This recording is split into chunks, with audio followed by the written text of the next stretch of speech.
ജാലഹള്ളിയിൽ ഇഷ്ടഭക്ഷണമായ പുട്ടും കടലയും കഴിച്ചാണ് കർണാടകയിലെ ചൂടുള്ള പ്രചാരണ രംഗത്തേക്ക് ഉമ്മൻചാണ്ടി ഇറങ്ങിയത്. ബംഗളൂരുവിലെ നിരവധി നേതാക്കൾ കേരള മുഖ്യമന്ത്രിയെ അവരുടെ മണ്ഡലങ്ങളിലേക്ക് കൂട്ടിക്കൊണ്ടുപോയി. മലയാളി വോട്ടർമാർ നിർണായകമായേക്കാവുന്ന മണ്ഡലങ്ങളിലാണ് മുഖ്യമന്ത്രി ഉമ്മൻചാണ്ടി ഇന്ന് പര്യടനം നടത്തിയത്. കേരളത്തിൽ നിന്നുള്ള കോൺഗ്രസ് നേതാക്കളും അദ്ദേഹത്തോടൊപ്പം ഉണ്ടായിരുന്നു. ഇംഗ്ലീഷിലും മലയാളത്തിലുമായി പ്രസംഗിച്ച മുഖ്യമന്ത്രിയെ കേൾക്കാൻ മലയാളികളെ കൂടാതെ കന്നഡക്കാരുമുണ്ടായിരുന്നു.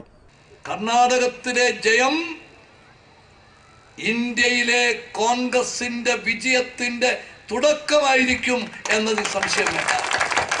ബംഗളൂരു മണ്ഡലങ്ങളിലെ AICC നിരീക്ഷകരായ ആന്റോ ആന്റണി MP, മാവേലിക്കര മുൻ MLA M മുരളി എന്നിവർക്കൊപ്പം PC വിഷ്ണുനാഥ് MLAയും മുഖ്യമന്ത്രിക്കൊപ്പം ഉണ്ടായിരുന്നു. വേട്രായനപുരയിലായിരുന്നു ഉമ്മൻചാണ്ടി ആദ്യം പോയത്. പിന്നീട് KR പുരത്തും ബൊമ്മനഹള്ളിയിലും അദ്ദേഹം പ്രസംഗിച്ചു. മലയാളി സ്ഥാനാർത്ഥികളായ KJ ജോർജ് മത്സരിക്കുന്ന സർവജ്ഞ നഗറിലും NA ഹാരിസ് ജനവിധി തേടുന്ന ശാന്തിനഗറിലും കേരള മുഖ്യമന്ത്രി കോൺഗ്രസിന് വേണ്ടി വോട്ട് ചോദിച്ചു. ഇന്ത്യയെ ഒന്നായി കാണാൻ കോൺഗ്രസിന് മാത്രമേ കഴിയൂവെന്ന് അദ്ദേഹം സമ്മതിദായകരോട് പറഞ്ഞു.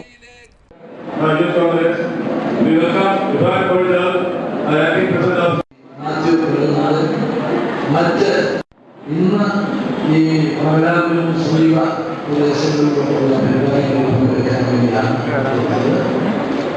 ഈ തെരഞ്ഞെടുപ്പ് കർണാടകത്തിന്റെ അതിർത്തികളിൽ മാത്രം ഒതുങ്ങി നിൽക്കുന്ന ഒരു പ്രാധാന്യമുള്ള തെരഞ്ഞെടുപ്പല്ല, അതിനപ്പുറത്തേക്ക്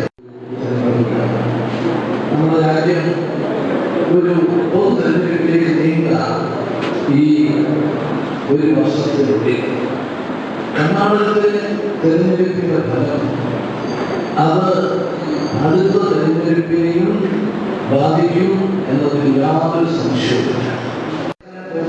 ഇന്ത്യയിലെ പൊതു തെരഞ്ഞെടുപ്പിൽ ഒരു 3 തവണയും UPA കോൺഗ്രസ് നേതൃത്വം നൽകുന്ന UPA ഒരു അവസരം കിട്ടുന്നതിന്റെ തുടക്കമായിരിക്കും എന്നതിൽ സംശയമില്ല.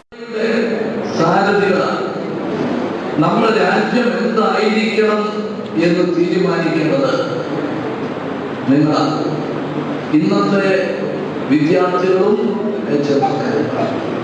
ലോകം മുഴുവൻ മാറുക, ലോകത്ത് മുഴുവൻ മാറ്റങ്ങൾ വരിക.